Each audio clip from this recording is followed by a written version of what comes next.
after show. After show. I like it. We didn't know where we were going, but I like where we got. I do too. I think we should name the podcast Find Your Light. What sparks you? Something. What lights me up? I love that. What makes you lit? What makes you lit? You know, I love that language.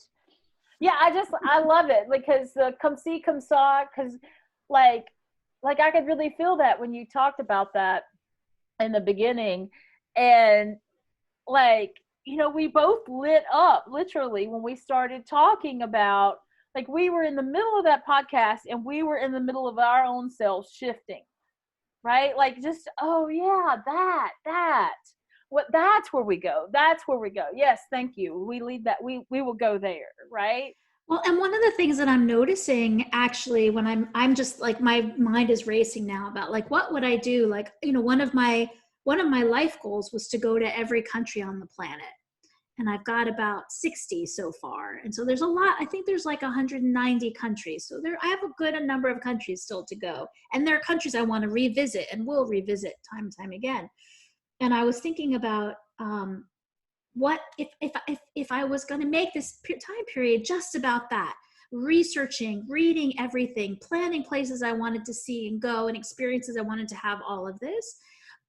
One of the thoughts that came up in the back of my head, I've realized, is that even in this time of confinement, when we're sort of relieved in a way from a lot of our duties, not driving the kids to school, not driving ourselves to work, not having to show up at work if we've lost our job or our job is on pause or whatever, I still have this list in my head of things I should be doing. Like even though all of those are gone, it's kind of an energy of a should energy, as opposed to, and a should energy that is kind of revolving around responsibility, to-dos, to handle, to, you know, as opposed to this energy, which feels like, if my only job is to do things that light me up, even again in the way I do things, the way I spend family time, the way I cook a meal, right? Put music on when I'm cooking a meal instead of not putting music on, because that lights me up as I'm cooking. It shone a light. That's one of like the dark corners that I was mentioning for me, is that there's for, I think probably ever since I became a parent, and as a step parent, I became a step parent before I became a parent in 2002. So for going on 18 years now, I feel that I have lived under sort of a bit of a shadow of like sort of that obligation, like that duty, that kind of that energy, whether it was about raising kids or being in a family or taking care of things. And that, in that framework, is not very exciting. And that does not light me up, even though all I wanted to do was be married and be a parent and all of this. You're laughing. A lot of parents are saying that right now. Thank God I don't have children. Oh, I just have cats. Well, and maybe the shift, another place to focus your time, that you've been, I love how you said relieved of a lot of your duties. Maybe you should relieve yourself of that should duty and go into the want duty. Like Absolutely. Tomorrow, right? Like you talk about, like, travel always lights you up. So tomorrow, plan to spend 2 hours on researching the next place you want to travel that you haven't traveled. Just do this as an experiment. Immerse yourself into 2 hours from whatever, like while the kids are doing schoolwork or whatever that you can get online, and do that for you and see what that makes you feel. Like, we have to do these little experiments, and then we have to look at it like a research project and see if there was a statistical difference. Like, right? Like, how do I feel after I've spent 2 hours of this place that I'm going to go maybe next year, like maybe, or the end of this year, whenever that time frame is.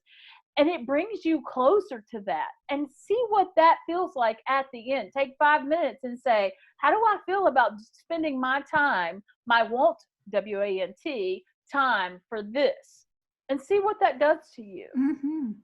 Like, just put your toe in it and let's just see what that does to you. And then maybe you can report back to us next week about, coming away from should energy to want energy. Mm. I always have two syllables for won't, right? Because I'm Southern.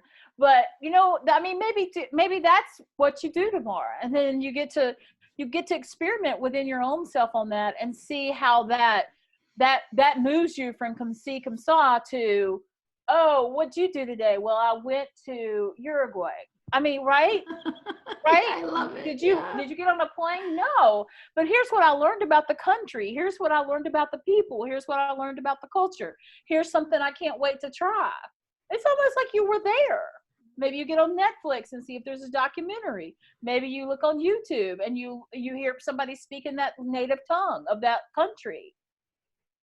I mean, the world is at your fingertip within the confinement of your containment. This is true. And it's interesting as you say that. I think I've been traveling my whole life, but for most Americans, I think 15% of Americans have passports, like, and places I've traveled to, like Bosnia, where I lived for 3 years, most Bosnians had never been outside of the country. And yet I've met many people who have felt like they've had an experience, certainly the Bosnian community there, because of TV, because of the internet. When I was in Vietnam, it was the same thing, talking with young Vietnamese who spent so much time researching and exploring outside of their country, the confines of their country, because the possibility of them traveling for numerous reasons were limited. So yeah, I think I'm excited about this. You're helping reignite a dream that has sort of been muted now for some time for me. Right, and especially when you've had to cancel so many trips this year and you're uncertain about the end of the year, right? Like, how is that even going to look the last 6 months of the year? If I've canceled everything on the first 6 months, how does the last 6 months? We don't know that, but it doesn't matter. You get to go wherever you want when you want energy, right? So I can't wait to hear. I think that's going to be a fun experiment. Yeah, thank you for suggesting it. I'm going to figure out my want energy, what it is I want, you know. Maybe I'll do something at the end of the year. I'm going to find my want energy. Sounds You want good. to? Let's walk together. Let's walk together. Oh, this is better than laughing yoga, though, right? I mean, come on, we're laughing through this, so Yes, that's huge, right? That's a higher vibration than, I don't know, I'm scared, whatever. So here we are. here we are. That's why we chose. We keep choosing. Mm-hmm. We keep reminding ourselves to choose. I remind you, you remind me, and we keep choosing. I love it. Thank I you. love you. Love you. Bye, See you everybody. next week. See you next week.